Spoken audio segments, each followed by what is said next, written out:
Big Country Politics on KTAB continues.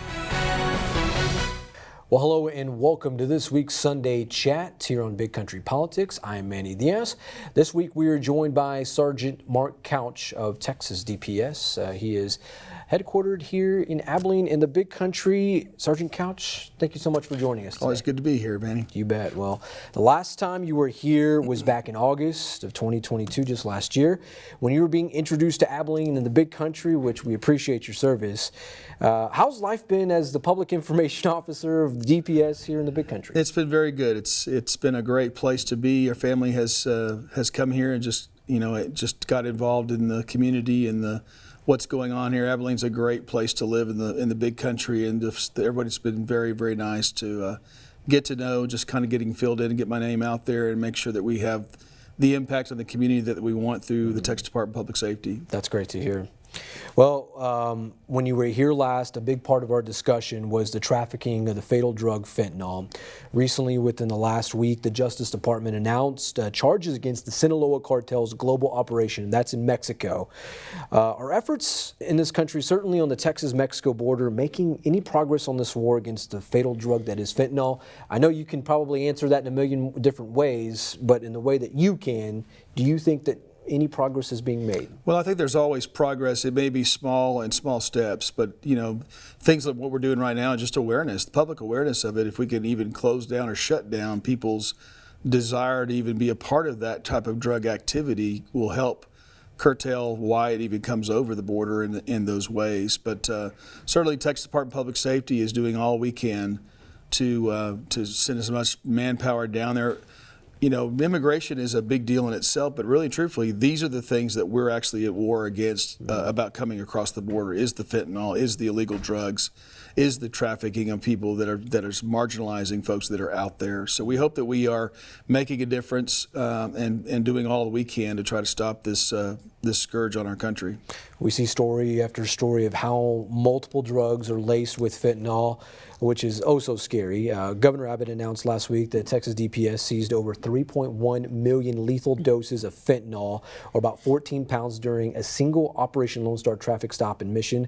According to data, the seizure marks one of the largest single fentanyl seizures by OLS to date.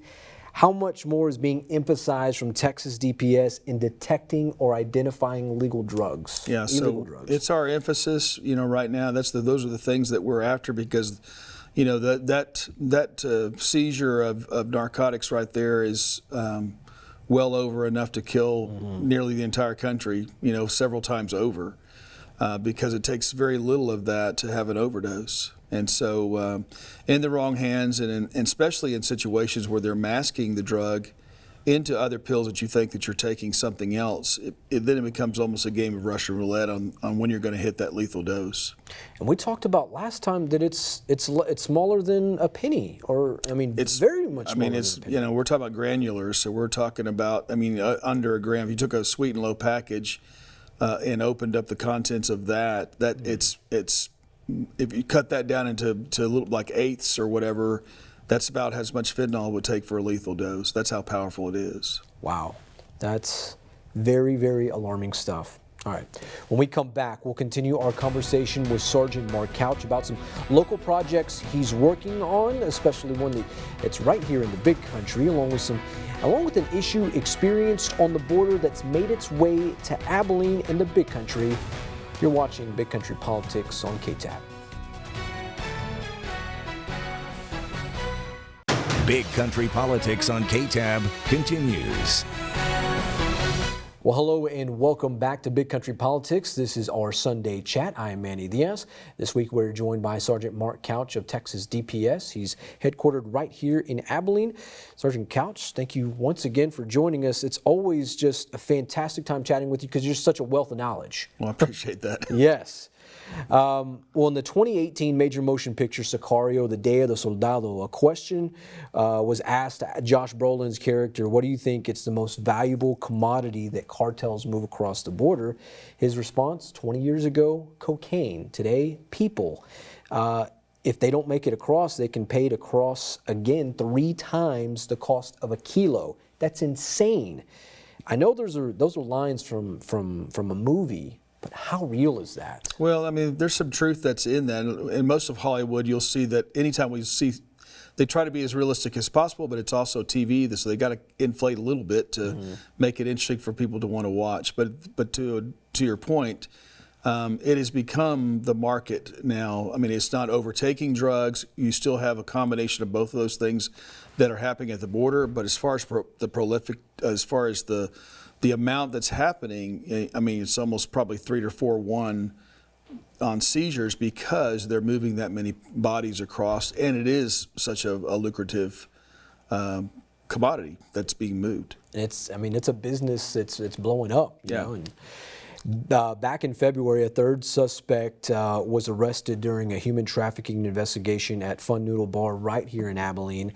When we think of human trafficking, so much aligns itself with sex trafficking, but that's not always the case. A lot has to do with forced labor and other elements of things associated with trafficking. That's correct, and that's the thing is that it can. We always go to the sex side of it because that's the thing that shocks the conscience, if you would. When you hear stories of that, you kind of empathize with the person that's involved in that kind of thing. But the forced labor that you're talking about could be people that's just, out doing yard work, or they're painting your house, or they could be a nail technician in a salon somewhere, or a massage parlor somewhere. And so it can take on so many different forms of forced labor that's being out there. It's just important that we do everything we can to try to stop those things from happening. Definitely. And it begs the question, what are some signs that people can look out for to help identify human trafficking? Well, I think some of that is, some of it is like just in dealing with folks, especially if you're in a business or someplace and there's a lot of people who work in the background that really almost blend into the wall or don't ever talk, not involved in anything that's happening around them.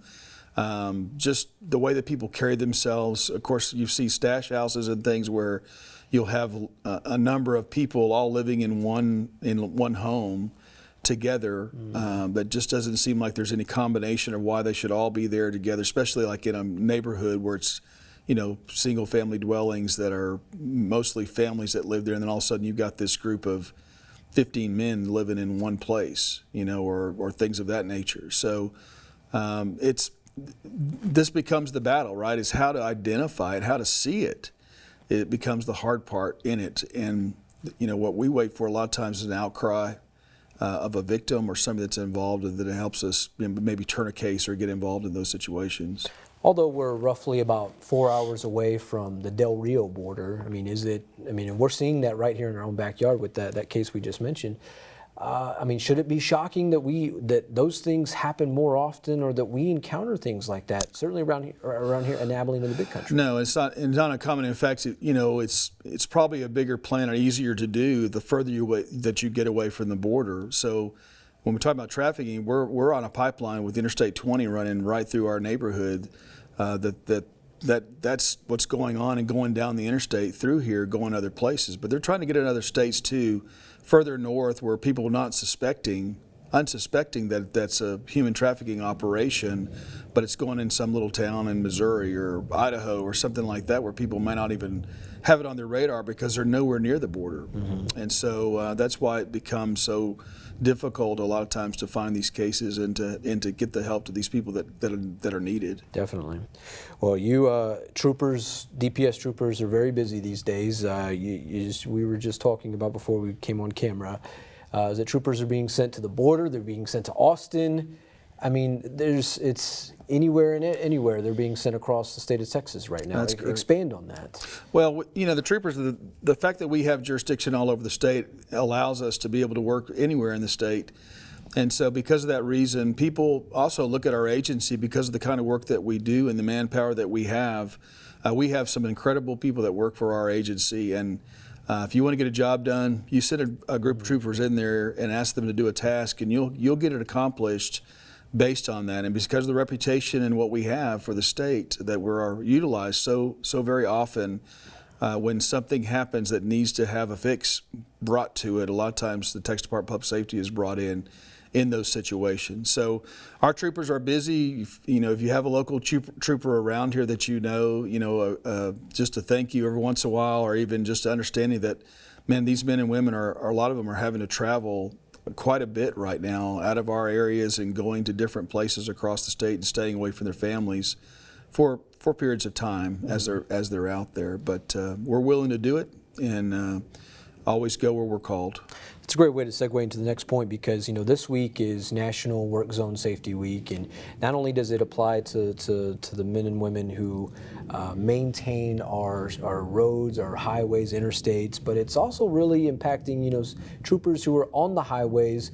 I know nobody likes to get a ticket, but, and see the flashing lights behind them, but we have to be mindful of you guys whenever you are on the highways, certainly when you are exiting your vehicles like that. How important is it to be mindful of fellow your state troopers? Work zone safety is one thing. Move over, slow down law is the one that you're probably referring to in this situation, and that is that our office is basically a vehicle that we're working out of. And so whenever we exit that vehicle out there on the side of the roadway, it becomes a very dangerous place with vehicles going by you at 75 and 80 miles per hour. So when people are required by law, I just want to remind people that they are required, if they can't move over to vacate the lane they're in, then they must slow down 20 miles per hour under the posted speed limit.